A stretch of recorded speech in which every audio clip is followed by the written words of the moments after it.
Vijayanagara channel ವೀಕ್ಷಕರಿಗೆ ನಮಸ್ಕಾರ. ವಿಜಯನಗರ ವಾರ್ತೆಗಳಿಗೆ ಸ್ವಾಗತ. ಮುಖ್ಯಾಂಶಗಳು.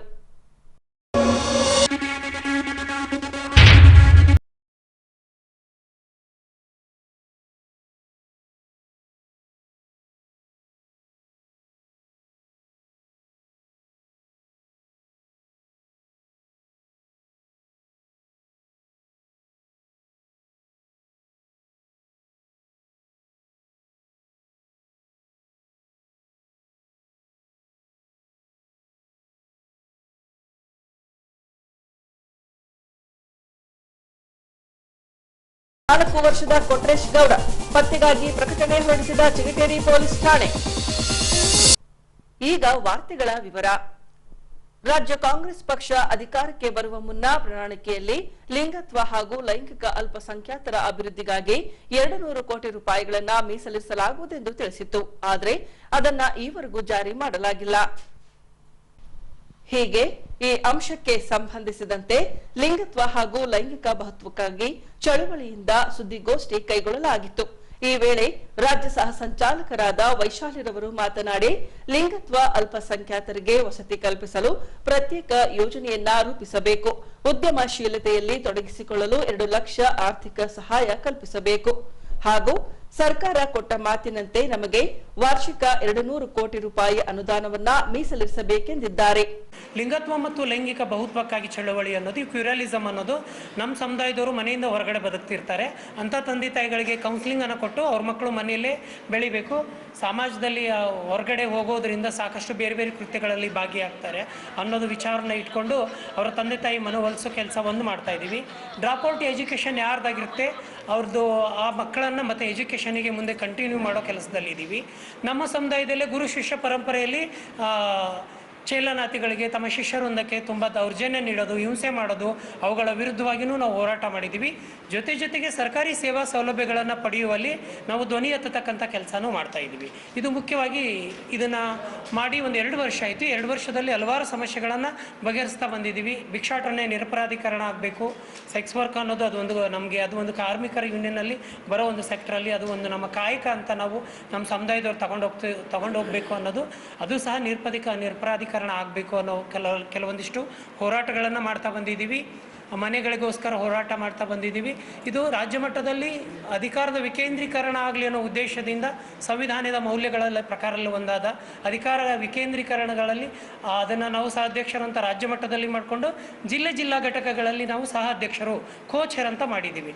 ಹಾಗಾಗಿ ಈಗ ಬಜೆಟ್ ಅಧಿವೇಶನ 3ರಿಂದ ಪ್ರಾರಂಭವಾಗಿದೆ.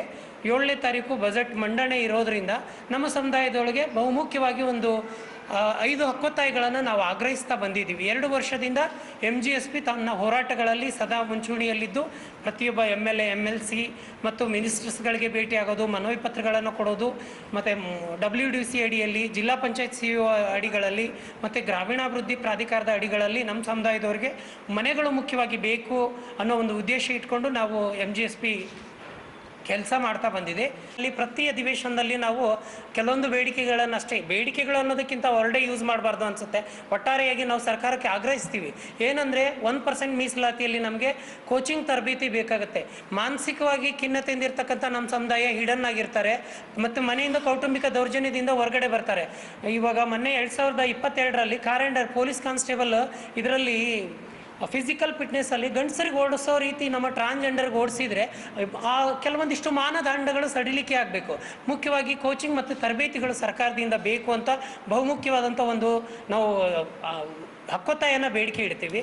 ಅದೇ ರೀತಿ ಸೆಕೆಂಡ್ ಒನ್ ಹೇಳೋದಾದರೆ SRS ನಿರ್ವಹಣಾ ಶಸ್ತ್ರಚಿಕಿತ್ಸೆ ಆದ ನಂತರ ನಮ್ಮ ಸಮುದಾಯದವರಿಗೆ ಆರೈಕೆ ಬೆಂಬಲ ಅಂತ ಹೇಳಿ ನ್ಯೂಟ್ರಿಷನ್ ಇರ್ಬೋದು ಅಥವಾ ಆಹಾರದ ಧನ ಸಹಾಯದ್ದಿರ್ಬೋದು, ಒಂದು ಆರೈಕೆ ಬೆಂಬಲ ಒಂದು 6 ತಿಂಗಳಾದರೂ ಕೊಡಬೇಕು ಅನ್ನೋದು. ಅದೇ ರೀತಿ ಸರ್ಕಾರ ತನ್ನ ಚುನಾವಣಾ ಪ್ರಣಾಳಿಕೆಯಲ್ಲಿ, ಈಗ ಆಡಳಿತದಲ್ಲಿರ್ತಕ್ಕಂಥ ಕಾಂಗ್ರೆಸ್ ಸರ್ಕಾರ ತನ್ನ ಚುನಾವಣಾ ಪ್ರಣಾಳಿಕೆಯಲ್ಲಿ ಹೇಳಿರೋ ಹಾಗೆ ವಾರ್ಷಿಕ 200 ಕೋಟಿ ಆದಾಯದ ನಿಗಮನ ನಾವು ಸ್ಥಾಪಿಸ್ಕೊಡ್ತೀವಿ ಅಂತ ಹೇಳಿದರು. ಇವತ್ತಿಗೂ WDCಯಲ್ಲಿ ಬೇಸ್ಲೈನ್ ಸರ್ವೆನೇ ನಡೀತಾ ಇದೆ. 46,000 ಪ್ರತಿಯೊಂದು ದಾಖಲಾತಿಗಳ ಸಮೇತ 1,00,000ಕ್ಕೂ ಅಧಿಕ ಇದ್ದಾರೆ ನಮ್ಮ ಸಮುದಾಯದವರು. ಆಧಾರ್ ಕಾರ್ಡ್, ಪ್ಯಾನ್ ಕಾರ್ಡ್, ಇನ್ನಿತರ ಸರ್ಕಾರಿ ದಾಖಲಾತಿಗಳ ಸಮೇತ 46,000ಕ್ಕೂ ಹೆಚ್ಚಿರ್ತಕ್ಕಂಥ ನಮ್ಮ ಸಮುದಾಯದವರಿಗೆ ಇವಾಗ ನನ್ನ ಸ್ನೇಹಿತರು ಹೇಳಿರೋ ಹಾಗೆ 20 ವರ್ಷದಿಂದ ಮನೆಗಳಿಗೆ ಮನೆಗಳಿಗೆಗೋಸ್ಕರವಾಗಿ ನಾವು ವಸತಿ ಯೋಜನೆಯಲ್ಲಿ ವಸತಿ ಹೋರಾಟ ಅಂತ ಮಾಡ್ಕೊಂಡ್ವಿ. ಸಾಕಷ್ಟು ಕಡೆ DC ಅವರಿಗೆ ಮನವಿ ಕೊಟ್ವಿ. ಮತ್ತು WDC ಅವರು ನಮ್ಮ ಸ್ಥಳೀಯ CBOಗಳಿಗೆ ಬಂದು ದಾಖಲಾತಿಗಳನ್ನು ಸಂಗ್ರಹಿಸ್ಕೊಂಡು ಹೋದರು. ಇದುವರೆಗೂ ಎಲ್ಲಿನೂ ನಮ್ಮ ಸಮುದಾಯದವರಿಗೆ ಒಂದು ವಸತಿಗಳು ಸಿಕ್ಕಿರೋದು ಯಾವ ಯೋಜನೆಯಲ್ಲೂ ಸಿಕ್ಕಿಲ್ಲ. ಬೇಡ, ನಮ್ಮನ್ನು ಹಲವಾರು ವಿಚಾರಗಳಲ್ಲಿ ಶೋಷಣೆಗೆ ತೆಗೆದುಕೊಂಡು ಬಂದಿರುವ ಈ ಸಮಾಜಕ್ಕೆ ನನ್ನದೊಂದು ಸವಿನಯವಾದ ಪ್ರೀತಿಯಾಗಿ ಹಂಬಲ್ ರಿಕ್ವೆಸ್ಟ್ ಅಂತ ಹೇಳ್ತೀನಿ. ಅದು ಮಾತ್ರ ಲಿಂಗತ್ವ ಅಲ್ಪಸಂಖ್ಯಾತರಾಗಬೇಕು ಅನ್ನೋದು ಇಷ್ಟು ಬೇಡಿಕೆಗಳನ್ನ ಇಟ್ಕೊಂಡು ನಾವು ಈ ದಿನ ಈ ಒಂದು ಪ್ರೆಸ್ ಮೀಟ್ ಮಾಡಿದ್ದೀವಿ. ನಾವು ಮನೆಗಳಿಲ್ಲದೆ ಅಲದಾಡುತ್ತಿದ್ದೇವೆ. ಈ ಅಧಿವೇಶನದಲ್ಲೇ ನಮಗೆ ಮನೆಗಳನ್ನ ಮಂಜೂರು ಮಾಡಿಕೊಡಬೇಕೆಂದು ಹೊಸಪೇಟೆಯ ಲಕ್ಷ್ಮಿ ಹಾಗೂ ಮಂಜಮ್ಮ ವಡ್ಡಾರ್ ಅವರು ರಾಜ್ಯ ಸರ್ಕಾರಕ್ಕೆ ಆಗ್ರಹಿಸಿದ್ದಾರೆ. ಜಾಗಗಳ ಸಲುವಾಗಿ ಹೋರಾಟಕ್ಕೆ ಇವಾಗ ವಿಜಯನಗರದಲ್ಲಿ 2 ವರ್ಷ ಆಯಿತು. ಆಮೇಲೆ ಫಸ್ಟಿಂದ ಒಂದು 20 ವರ್ಷದಿಂದ ಮನೆಗಳ ಸಲುವಾಗಿ ಹೋರಾಡ್ತಾ ಇದ್ದಾರೆ. ನಮಗೆ ಈ ವರ್ಷ ಬಜೆಟಲ್ಲಿ ನಮಗೆ ಮನೆಗಳದ್ದು ಬಜೆಟ್ ಆಗಲೇಬೇಕಂತೇಳಿ ನಾವು ಕೋರ್ತಾ ಇದ್ದೀವಿ. ಇಲ್ಲಾಂದರೆ ಉಗ್ರವಾಗಿ ಹೋರಾಟ ಮಾಡಬೇಕಂತೇಳಿ ನಾವು ಅಂದ್ಕೊಂಡಿದ್ದೀವಿ. ವಿಜಯನಗರದಿಂದನೂ ಬೆಂಗಳೂರು ತನಕ ಹೋರಾಟ ಮಾಡಬೇಕು ಅಂದ್ಕೊಂಡಿದ್ದೀವಿ. ನಮಗೆ ಈ ಬಜೆಟಲ್ಲಿ ಮನೆಗಳಾಗಲೇಬೇಕು, ವಸತಿ ಕಾರ್ಯಕ್ರಮ ಆಗಲೇಬೇಕಂತ. ಸುಮಾರು ನಮ್ಮ ಕಷ್ಟ ಅಲ್ಲಿ ಇಲ್ಲಿ ತೀರ್ಕೊಳೋದಾಯ್ತು, ನಡೆಯೋದಾಯ್ತು, ಎಲ್ಲ ಆಯಿತು. ಅರ್ಜಿ ಕೊಡ್ತಾನೆ ಇದ್ದೀವಿ, ಇವರು ತಗೊತಾನೆ ಇದ್ದಾರೆ. ನಮಗೆ ಯಾವ ಕೆಲಸನೂ ಮಾಡ್ತಾ ಇದ್ದಾರೆ. ಸರ್ಕಾರದ ಜಾಗದಲ್ಲಿ ಕೂಡ ನಾವು ಸರ್ಕಾರ ಜಾಗದಲ್ಲಿ ಒಂದು ನಿವೇಶನಗಳನ್ನು ಮಾಡ್ಕೊಂಡ್ರು ಕೂಡ ಅವ್ರ ಗಮನಕ್ಕೆ ತಗೊಂತಾ ಇಲ್ಲ. ಬರೀ ಹೋಗೋದೈತೆ, 2 ದಿನ 2 ಸತಿ 3 ಸತಿ ತಿರ್ಗಾಡೋದೈತೆ, ಮತ್ತೆ ಐತೆ ಬರ್ತೀವಿ ಮಾಡ್ತೀವಿ ಅಂತಂದು ಹೇಳ್ತಾನೆ ಇದ್ದಾರೆ. ಅದು MLA ಆಗಲಿ DC ಸಾರ್ ಆಗಲಿ 2 ತಿಂಗಳಾಗುತ್ತೆ. ಈಗ ಎಲೆಕ್ಷನ್ಗೆ, ಈಗ ಹಂಪಿ ಉತ್ಸವ ಇದೆ, ಅದೇ ಇದೆ. ಸುಮಾರು 2-2.5 ವರ್ಷದಿಂದ ಇದನ್ನೇ ಹೇಳ್ತಾ ಇದ್ದಾರೆ. ಈಗ ಏನೇನ ಈ ಬಜೆಟ್ ಮಂಡನೆಯಲ್ಲಿ ನಮಗಾಗಿ ಮೀಸಲಾತಿ ಏನಿದೆ 1% ಮೀಸಲಾತಿಯನ್ನು ಇಟ್ಟಿದ್ದಾರೆ. ಆ ಮೀಸಲಾತಿ ಸೀದಾ ನಮ್ಮೊಂದು ತಲುಪಲಿಲ್ಲ ಅಂದರೆ ನಾವಂತೂ ಉಗ್ರ ಹೋರಾಟ, ಎಲ್ಲಿಗಾದರೂ ಸೈ, ಇರೋಕ್ಕಾದ್ರೂ ಸೈ, ಸಾಯಕ್ಕಾದ್ರೂ ಸೈ. ನಮಗೇನು ಹಿಂದೆ ಇಲ್ಲ ಮುಂದೆ ಇಲ್ಲ, ಇರೋಕ್ಕೊಂದು ನೆಲೆ ಕೇಳ್ತಾ ಇದೀವಿ. ನಮ್ಮ ಓಟುಗಳಾದ್ರೂ ಬೇಕು, ನಮಗಾದ್ರೂ ಸವಲತ್ತುಗಳು ಇಲ್ಲ ಅಂತ ನಾವು ಕೇಳ್ಕೊತಾ ಇದೀವಿ. ಹೊಸಪೇಟೆ ಕೊಟ್ಟೂರುಸ್ವಾಮಿ ಮಠದಿಂದ 8ನೇ ವರ್ಷದ ಸರ್ವಧರ್ಮ ಸಮನ್ವಯ ರಥೋತ್ಸವ ಕೈಗೊಳ್ಳಲಾಗಿದೆ. ಈ ಭಾಗವಾಗಿ ದಿನಾಂಕ 1 ರಿಂದ 10ನೇ ತಾರೀಕಿನವರೆಗೆ ವಿಶ್ವಧರ್ಮ ಪ್ರವಚನ ನಡೆಸಲಾಗುತ್ತಿದೆ. ಹೀಗೆ ದಿನಾಂಕ 5ರಂದು ಸಂಜೆಯ ನಂತರ ಕೊಟ್ಟೂರುಸ್ವಾಮಿ ಮಠದಲ್ಲಿ ಚಿಕ್ಕ ಅಸಂಗಿಯ ವೀರಬಸವ ದೇವರು ಇವರಿಂದ ವಿಶ್ವಧರ್ಮ ಪ್ರವಚನ ನಡೆಸಿಕೊಡಲಾಯಿತು. ಒಬ್ಬ ಸಾಧನೆ ಮಾಡ್ತಾನಂದ್ರ ಪ್ರತಿಯೊಬ್ಬ ವ್ಯಕ್ತಿಯ ಹಿಂದೆ ಇವತ್ತ ಜಗತ್ತನ್ನೇ ಮೆಚ್ಚಿಸಿರುವಂತಹ ವಿರಾಟ್ ಕೊಹ್ಲಿ ಅದಾನಪ್ಪ ಅಂತಂದ್ರೆ ಅವನಿಂದೊಬ್ಬವ ಕಲಿಸಿರುವಂತಹ ಕೋಚರ್ ಅದಾನ. ಹಂಗ ನೀವು ಯಾರೋ ದೊಡ್ಡ ವ್ಯಕ್ತಿ ವಿವೇಕಾನಂದ ಅದಾನಪ್ಪ ಅಂತಂದ್ರೆ ವಿವೇಕಾನಂದರ ಹಿಂದಿನ ಶಕ್ತಿ ಪರಮಕೃಷ್ಣರಾಗಿದ್ದರು. ಹಿಂಗ ಪ್ರತಿಯೊಬ್ಬ ವ್ಯಕ್ತಿ ಈ ನಾಡಿನೊಳಗ ಒಂದು ದೊಡ್ಡ ಸಾಧನೆಯನ್ನ ಮಾಡ್ತಾನಪ್ಪ ಅಂತಂದ್ರ ಆ ಸಾಧನೆ ಹಿಂದೆ ಒಬ್ಬ ವ್ಯಕ್ತಿಯ ಶಕ್ತಿ ಇದ್ದಾಗ ಮಾತ್ರ ಒಬ್ಬ ವ್ಯಕ್ತಿಯ ವ್ಯಕ್ತಿತ್ವ ಗೊತ್ತಾಗ್ತದ. ಅದಕ್ಕೆ ಹಿಂದೆ ಗುರು ಇರಬೇಕು. ನೋಡ್ರಿ, ಒಂದ್ ಕಡೆ ಸಿದ್ದಯ್ಯ ಪುರಾಣಿಕ ಬಹಳ ಅದ್ಭುತವಾದಂತ ಮಾತನ್ನ ಹೇಳ್ತಾನ. ತಂತಿಯಲ್ಲಿ ಸುನಾದವಿದೆ ಸೋರೆ ದಂಡೆಗಳಿಗೆ ಬಿಗಿದಾಗ ಮಾತ್ರ, ಚರ್ಮದಲ್ಲಿ ಸುನಾದವಿದೆ ವಾದ್ಯಗಳಿಗೆ ಬಿಗಿದಾಗ ಮಾತ್ರ, ಬಿಲ್ಲಿನಲ್ಲಿ ಬಾಣ ಬಿಡುವ ಶಕ್ತಿ ಇದೆ ನಾರಿಯಿಂದ ಬಿಗಿದಾಗ ಮಾತ್ರ, ನನ್ನಲ್ಲಿ ನಿನ್ನ ನರಿಯುವ ಶಕ್ತಿ ಇದೆ ನಿನ್ನ ನಡಿಗೆ ನನ್ನ ಬಿಗಿದಾಗ ಮಾತ್ರ. ಕೊಟ್ಟೂರೇಶ್ ನೋಡಿ ಎಷ್ಟು ಚಂದ ಐತೆ ಈ ಧರ್ಮ. ಸಿಖ್ ಧರ್ಮ. ಸಿಖ್ ಅಂದ್ರೆ ಹಿಂದಿ ಲ್ಯಾಂಗ್ವೇಜ್ ಒಳಗ ಸಿಖ್ ಅಂದ್ರೆ ಕಲಿ ಅಂತ ಅರ್ಥ. ಮನುಷ್ಯ ಹುಟ್ಟಿನಿಂದ ಸಾಯುವವರೆಗೂ ಕಲಿತಾನ. ಹಂಗ ಈ ಧರ್ಮವು ಕೂಡ ಕಲಿಯುವಂತಹ ಧರ್ಮ ಅಂತ ಹೇಳಿ ಗುರುನಾನಕರು ಹೇಳ್ತಾರ. ಗುರುನಾನಕರು ಇದನ್ನು ಸ್ಥಾಪನೆ ಮಾಡಿದ್ರು. ಎಲ್ಲಿ ಆಯ್ತು ಇದು? ಇಂದಿನ ಪಾಕಿಸ್ತಾನ, ಇಂದಿನ ಪಾಕಿಸ್ತಾನ, ಅಂದಿನ ಭಾರತ, ಲಾಹೋರ್ ಅನ್ನುವ ಪ್ರದೇಶದೊಳಗ ತಂದೆ ಕಲ್ಯಾಣ ಚಂದ್ರದಾಸ್, ತಾಯಿ ಮಾತಾ ತೃಪ್ತ, ಇವರು ಹಿಂದೂ ಧರ್ಮದ ಕರ್ತಿ ಸಮಾಜದೊಳಗೆ ಇರುವಂಥವರು. ಆ ಸಮಾಜದ ಕಲ್ಯಾಣ ಚಂದ್ರದಾಸ್ ಮತ್ತು ತಾಯಿ ಮಾತಾ ತೃಪ್ತ ಅನ್ನುವರ ಗರ್ಭದೊಳಗೆ ಗುರುನಾನಕರವರು 1469ನೇ ಇಸ್ವಿಯೊಳಗೆ ಜನಿಸ್ತಾರೆ. ನನಗೆ ಇವತ್ತು ದಿವ್ಯ ದರ್ಶನವಾಯಿತು, ಜ್ಞಾನೋದಯವಾಯಿತು. ಇನ್ನ ಇಲ್ಲಿರುವಂತಹ ಹಿಂದೂಗಳಲ್ಲ, ಮುಸ್ಲಿಮರಲ್ಲ, ಬೌದ್ಧರು ಬೌದ್ಧರಲ್ಲ, ಎಲ್ಲರೂ ಆ ಪರಮಾತ್ಮನ ಮಕ್ಕಳು.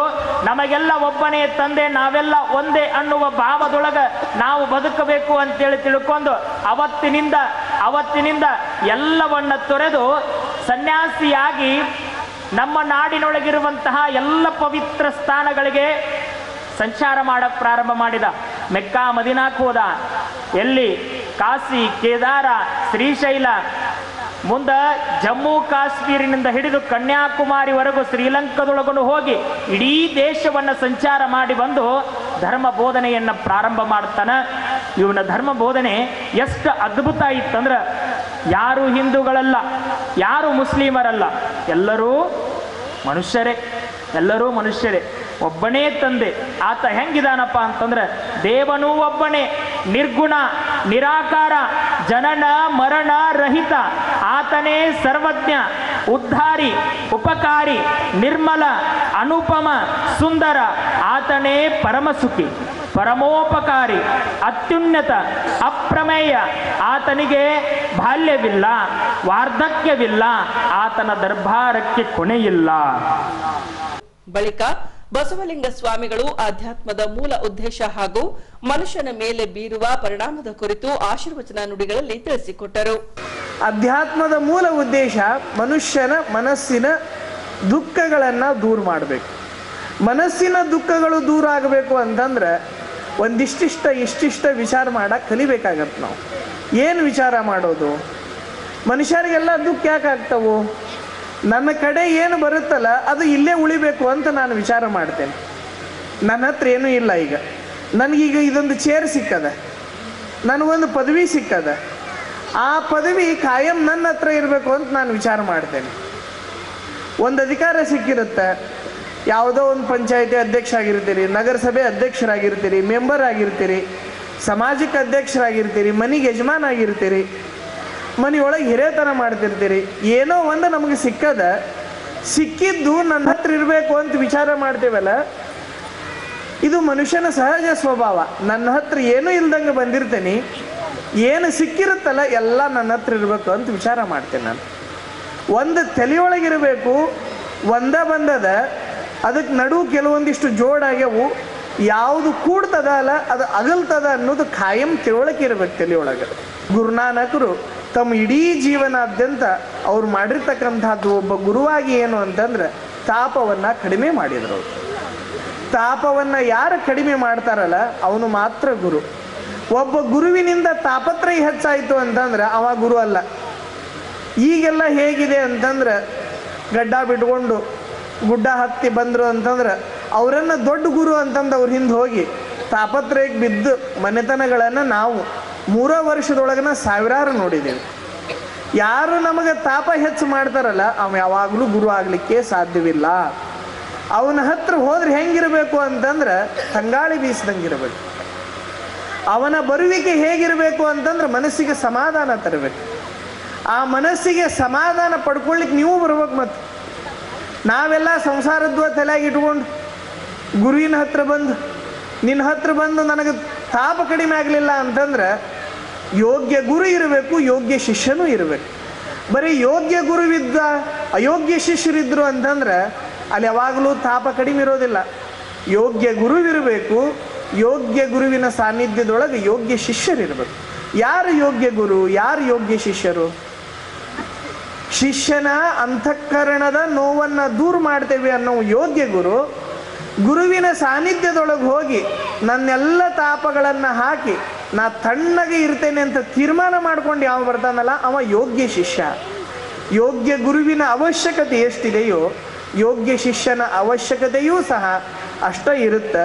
ಯಾರು ಗುರುನಾನಕ್ ಸಾಹೇಬ್ರ ಸಾನ್ನಿಧ್ಯದೊಳಗೆ ಯಾರು ಹೋದರು ಅವರೆಲ್ಲರೂ ಸಹ ತಂಪಾದ ಒಂದು ಅನುಭವವನ್ನು ಪಡೆದುಕೊಂಡ್ರು ಅಂತಕ್ಕಂತಹದ್ದನ್ನು ನಮ್ಮ ವೀರಬಸವ ದೇವರು ಬಹಳಷ್ಟು ಸುಂದರವಾಗಿ ತಮ್ಮೆಲ್ಲರಿಗೂ ತಮ್ಮ ಪ್ರವಚನದೊಳಗೆ ತಿಳಿಸಿದ್ದಾರೆ. ಇಲ್ಲಿಯವರೆಗೆ ತಾವುಗಳೆಲ್ಲ ಸಮಾಧಾನದಿಂದ ಪ್ರವಚನವನ್ನು ಆಲಿಸಿದ್ದೀರಿ.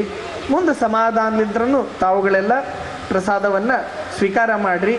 ಈ ದಿನದ ಪ್ರಸಾದದ ಭಕ್ತಿ ಸೇವೆಯನ್ನು ನಮ್ಮ ಮಠದ ಶಿಷ್ಯರಾಗಿರ್ತಕ್ಕಂಥ ಎಲ್ಲ ಗೌಳಿಗರು ಎಲ್ಲರೂ ಶಿಷ್ಯರೇ.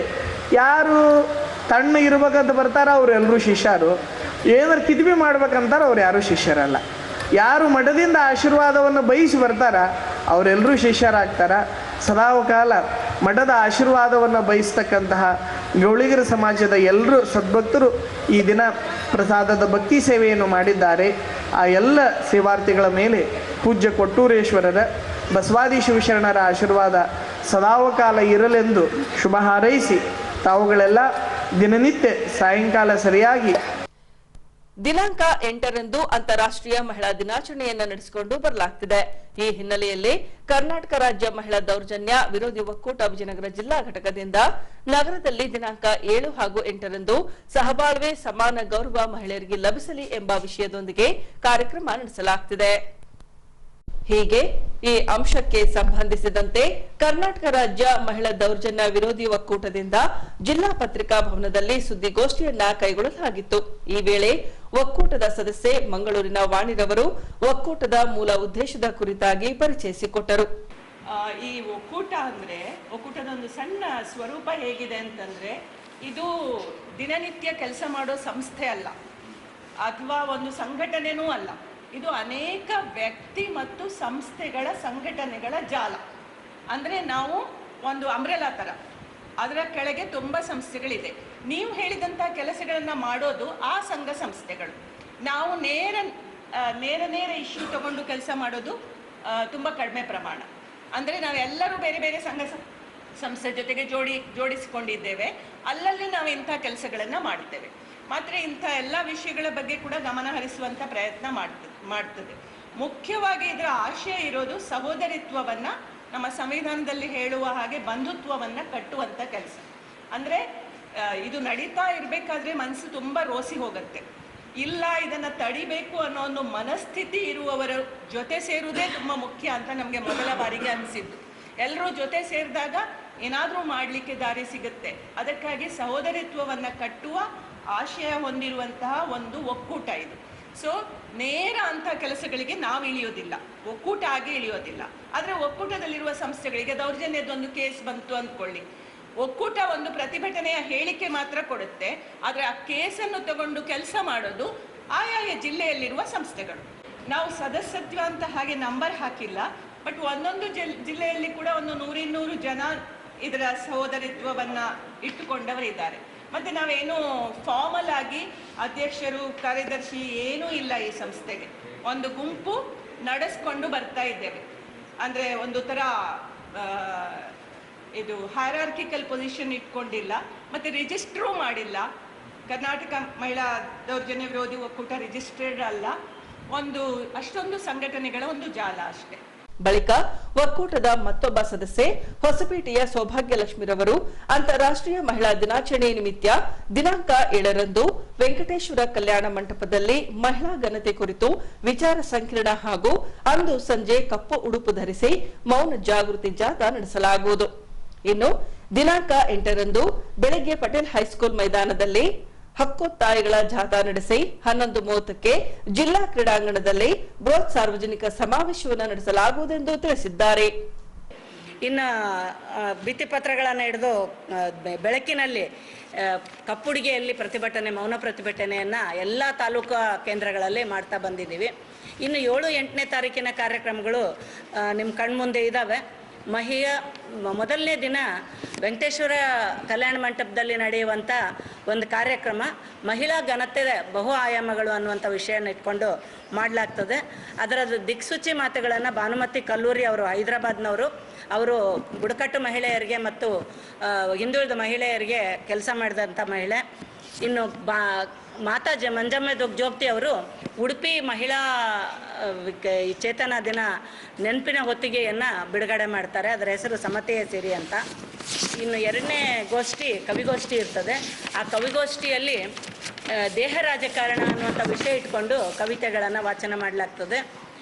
3ನೇ ಗೋಷ್ಠಿ ಅದು ವಿಚಾರಗಳನ್ನು ಇಟ್ಕೊಂಡು, ಕೆಲವು ವಿಚಾರಗಳನ್ನ ಇಟ್ಕೊಂಡು ಮಾಡ್ತಾ ಇದ್ದಾರೆ. ಇಲ್ಲಿ ನಮ್ಮ ಉತ್ತರ ಕರ್ನಾಟಕದ ಭಾಗದಲ್ಲಿರುವಂಥ ದೇವದಾಸಿ ಪದ್ಧತಿಯ ಒಂದು ಒಳ ಹೊರ ನೋಟ, ಹದಿಹರಿಯದ ತಲ್ಲಣಗಳು ಮತ್ತು ಮಹಿಳಾ ಪ್ರತಿನಿಧೀಕರಣ, ರಾಜಕೀಯ ಆಗಿರ್ಬೋದು, ಸಾಮಾಜಿಕ ಆಗಿರ್ಬೋದು, ಎಲ್ಲ ಆಯಾಮಗಳಲ್ಲಿ ಕೂಡ ಮಹಿಳಾ ಪ್ರತಿನಿಧೀಕರಣದ ಬಗ್ಗೆ ಕುರಿತಾದಂಥ ಒಂದು ವಿಚಾರ ಸಂಕಿರಣ ಇರ್ತದೆ.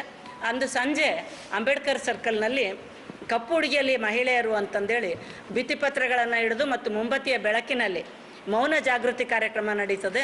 ಅದನ್ನು ಹೊಸಪೇಟೆಯ ಗೌಸಿಯಾ ಖಾನಮ್ ಅವರು ಉದ್ಘಾಟನೆ ಮಾಡ್ತಾ ಇದ್ದಾರೆ. ಇಷ್ಟು ಕಾರ್ಯಕ್ರಮಗಳು ಮತ್ತು 8ನೇ ತಾರೀಕಿನ ದಿನ ಒಂದು ಜಾಥಾ ಇರ್ತದೆ, ಮೆರವಣಿಗೆ ಮಾಡ್ತೀವಿ. ಸಮತೆಯಡೆಗೆ ನಮ್ಮ ನಡಿಗೆ, ಸಹಬಾಳ್ವೆ ಸಮಾನ ಗೌರವ, ಕೂಡಿ ಕಟ್ಟುವ ನ್ಯಾಯದ ಜಗವ ಅನ್ನೋದು ನಮ್ಮ ಘೋಷವಾಕ್ಯ ಹೊಸಪೇಟೆದು. ಹಕ್ಕೊತ್ತಾಯ ಜಾಥಾ ಪಟೇಲ್ ಹೈಸ್ಕೂಲ್ನಿಂದ ಪ್ರಾರಂಭ ಆಗ್ತದೆ, ಪಟೇಲ್ ಹೈಸ್ಕೂಲ್ ಮೈದಾನದಿಂದ 9ವರೆಗೆ. ಅದನ್ನು ಜಾಕಿಯಾ ಸೋಮನ್ ಅವರು ಅಹಮದಾಬಾದ್ನವರು, ಗುಜರಾತ್, ಅವರು ಉದ್ಘಾಟನೆ ಮಾಡ್ತಾರೆ. ಮತ್ತು ಮೆರವಣಿಗೆ ಪಟೇಲ್ ಹೈಸ್ಕೂಲ್ ಮೈದಾನದಿಂದ ಬಳ್ಳಾರಿ ಸರ್ಕಲ್, ಒಡಕರಾಯಗುಡಿ ರಸ್ತೆ ಅಂದರೆ ಮೇನ್ ಬಜಾರ್, ಜುಮ್ಮಾ ಮಸೀದಿ, ಅಲ್ಲಿರುವ ಚರ್ಚು, ಗಾಂಧಿ ಚೌಕ, bus stand, Shanbhag circle, Ambedkar circle, ಅಲ್ಲಿಂದ ಕ್ರೀಡಾಂಗಣಕ್ಕೆ ಬರ್ತದೆ. ಅವತ್ತಿನ ಬೃಹತ್ ಸಮಾವೇಶ, ಅಲ್ಲಿ ಜಾಥಾದ ನಂತರ ಬೃಹತ್ ಸಾರ್ವಜನಿಕ ಸಮಾವೇಶ ಇರ್ತದೆ. ಅದನ್ನು ಸುಮಾರು 3-3.5 ಸಾವಿರ ಜನ ಹೆಣ್ಮಕ್ಳು ಭಾಗವಹಿಸುವಂಥ ನಿರೀಕ್ಷೆ ಇದೆ. 3-3.5 ಸಾವಿರ ಜನ ಸೇರ್ತಾರೆ ಅನ್ನುವಂಥ ನಿರೀಕ್ಷೆ ಇಟ್ಕೊಂಡಿದ್ದೀವಿ. ಅಲ್ಲಿ ಯಾರು ಉದ್ಘಾಟನೆಯನ್ನು ಮಹಿಳಾ ಚೈತನ್ಯ ದಿನ ಅನ್ನುವಂಥ ಒಂದು ವಿಚಾರ ಇಟ್ಕೊಂಡು ಅಲ್ಲಿ ಹಕ್ಕೊತ್ತಾಯವನ್ನು ಮಂಡಿಸಲಾಗ್ತದೆ. ಬಹಿರಂಗ ಸಮಾವೇಶದಲ್ಲಿ ಹಕ್ಕೊತ್ತಾಯ ಮಂಡಿಸಲಾಗ್ತದೆ. ಇಷ್ಟು ಈ ಒಂದು ಕಾರ್ಯಕ್ರಮಗಳು 7 ಮತ್ತು 8ನೇ ತಾರೀಕಿನ ಕಾರ್ಯಕ್ರಮಗಳು ಇರ್ತವೆ. ಈಗ ಕಾಣೆಯಾದ ವ್ಯಕ್ತಿಗಾಗಿ ಪೊಲೀಸ್ ಪ್ರಕಟಣೆ. ಈ ಭಾವಚಿತ್ರದಲ್ಲಿರುವ 44 ವರ್ಷದ ಕೊಟ್ರೇಶ್ ಗೌಡ ಎಂಬ ವ್ಯಕ್ತಿ 2024 ಆಗಸ್ಟ್ 12ರಿಂದ ಕಾಣೆಯಾಗಿದ್ದಾನೆ. ಹರಪನಹಳ್ಳಿ ತಾಲೂಕಿನ ಸೋಲೇಶ್ವರ ಗ್ರಾಮದ ನಿವಾಸಿಯಾಗಿರುವ ಈ ವ್ಯಕ್ತಿ ಅಡುಗೆ ಕೆಲಸ ಮಾಡಿಕೊಂಡು ಬರುತ್ತಿದ್ದ. ಕೊಟ್ರೇಶ್ ಗೌಡ ವಿಪರೀತ ಮದ್ಯಪಾನ ಸೇವಿಸುತ್ತಿದ್ದ ಹಾಗೂ ಅಡುಗೆ ಕೆಲಸಕ್ಕೆ ಹೋಗಿ 2-3 ತಿಂಗಳ ನಂತರ ಮರಳಿ ಮನೆಗೆ ಬರುತ್ತಿದ್ದನೆಂದು ಹೇಳಲಾಗಿದೆ. 2024 ಆಗಸ್ಟ್ ತಿಂಗಳಲ್ಲಿ ಅಡುಗೆ ಕೆಲಸಕ್ಕೆ ಹೋಗಿದ್ದ ಕೊಟ್ರೇಶ್ ಗೌಡ ಈವರೆಗೂ ಮರಳಿ ಮನೆ ಸೇರಿಕೊಂಡಿಲ್ಲ. ಈ ಭಾವಚಿತ್ರದಲ್ಲಿರುವ ವ್ಯಕ್ತಿ ಯಾರಿಗಾದರೂ ಕಂಡು ಬಂದಲ್ಲಿ ಸಮೀಪದ ಪೊಲೀಸ್ ಠಾಣೆಗೆ ಮಾಹಿತಿ ರವಾನಿಸುವಂತೆ ಹರಪನಹಳ್ಳಿ ತಾಲೂಕಿನ ಚಿಗಟೇರಿ ಪೊಲೀಸ್ ಠಾಣೆಯಿಂದ ಸಾರ್ವಜನಿಕ ಪ್ರಕಟಣೆ ಹೊರಡಿಸಲಾಗಿದೆ. ಈಗ ಮತ್ತೊಂದು ಪೊಲೀಸ್ ಪ್ರಕಟಣೆ. ಎಷ್ಟೇ ಹಳೆಯ ಬಂಗಾರವಿರ್ಲಿ, ಪಾಲಿಶ್ ಮಾಡಿದ ಮೇಲೆ ಹೊಸದೇ ರೀತಿಯಲ್ಲಿ ಕಾಣ್ತದೆ ತಾಯಿ, ನೋಡಿ.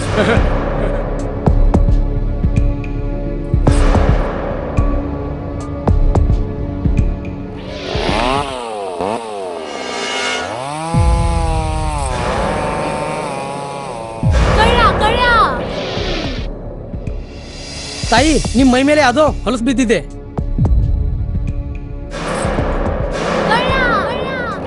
ಇಲ್ಲಿ ತಾಯಿ, ನಾನು ಪೊಲೀಸ್. ಅಲ್ಲಿ ಮುಂದೆ ದಾರಿಲಿ ದೊಡ್ಡ ಗಲಾಟೆ ಆಗಿದೆ. ಮತ್ ನೀವು ಇಷ್ಟೆಲ್ಲ ಒಡವೆ ಹಾಕೊಂಡು ತಿರುಗಾಡ್ತಾ ಇದ್ದೀರಾ. ಈ ಒಡವೆಗಳನ್ನ ಈ ವಸ್ತ್ರದಲ್ಲಿ ಕಟ್ಟಿ ಪರ್ಸ್ನಲ್ ಇಡಿ. ಹಾಕಿ ಪರ್ಸ್ನಲ್ ಇಡೋಣ. ಅಲ್ಲೇ ಮುಂದ್ಗಡೆ ಆಗಿದೆ. ಇದು ತಗೊಳ್ಳಿ ತಾಯಿ, ನಾನು ಬರ್ತೀನಿ. ಈ ಕಡೆಯಿಂದ ಹೋಗಿ.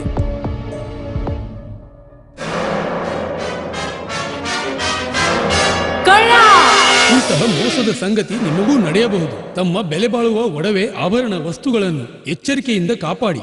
ಯಾವುದೇ ಮಾತುಗಳಿಗೆ ಮರುಳಾಗಬೇಡಿ. ಸಂಶಯಾಸ್ಪದ ರೀತಿಯಲ್ಲಿ ಯಾರಾದರೂ ಕಂಡು ಬಂದರೆ ಸಮೀಪದ ಪೊಲೀಸ್ ಠಾಣೆಯನ್ನು ಸಂಪರ್ಕಿಸಿ. ಈಗ ಕೊನೆಯಲ್ಲಿ ಮತ್ತೊಮ್ಮೆ ವಾರ್ತೆಗಳ ಮುಖ್ಯಾಂಶಗಳು.